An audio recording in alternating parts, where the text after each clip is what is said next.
Okay, good evening everybody. I'm doing a second recording about the issue of diaspora voting in Sierra Leone.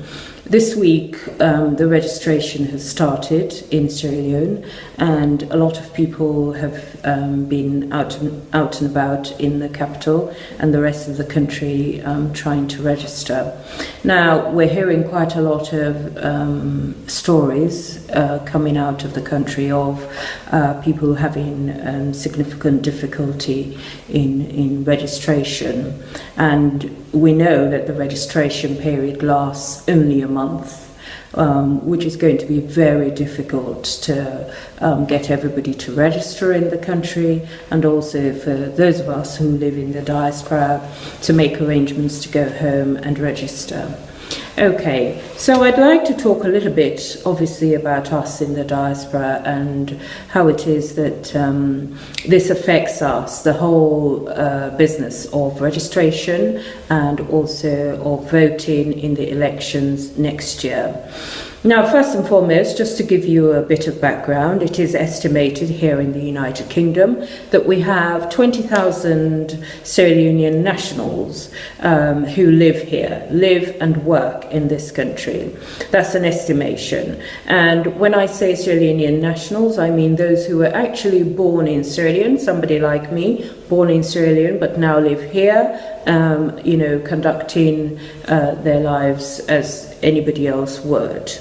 In the United States, that number is said to be doubled.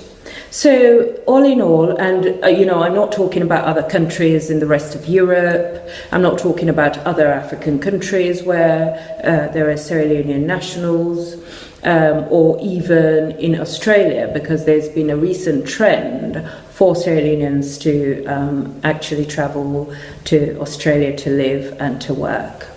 So all in all, there's quite a number of us abroad, and the overwhelming consensus, and there's no actual research that I can tell you of that proves this, but the overwhelming consensus from anecdotal evidence is that a lot of people who are Sierra Leonean born still want to be engaged with and participate in what's going on in their own country. All right. Firstly, we actually contribute in many other ways, in remittances that we send to our relatives and to our friends. There's an estimate that has come out, and that says that, that totals about $100 million that Sierra Leonean diaspora folk send home over the years. We also contribute by business ventures. People go back to Sierra Leone and they want to start a business and run a business, and oftentimes they do that. We contribute to political parties, and we contribute to politicians by way of fundraising and being active outside of Sierra Leone. There are so many, either green or red party political activity that goes on, and people do participate in those very widely. So those are some of the things. That's just a snapshot of some of the ways that we get engaged as diaspora Sierra Leoneans, that we get engaged and we continue to support our country and our brothers and sisters who are living at home. So there are other countries also in Africa who are allowed, their nationals who live abroad are allowed to participate in the political processes in the country by voting from abroad.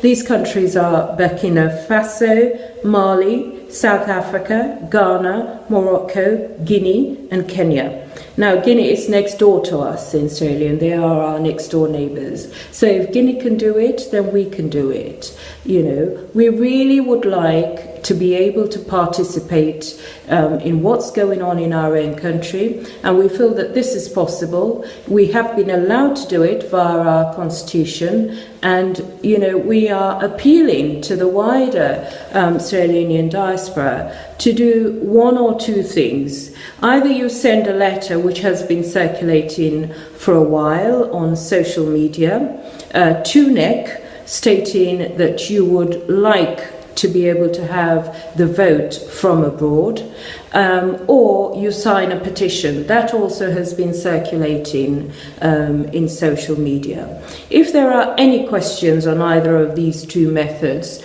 do just send me a message wherever you hear this video being played, whether on YouTube or on social media. Do send a message and we can direct you accordingly. Thank you very much for your time.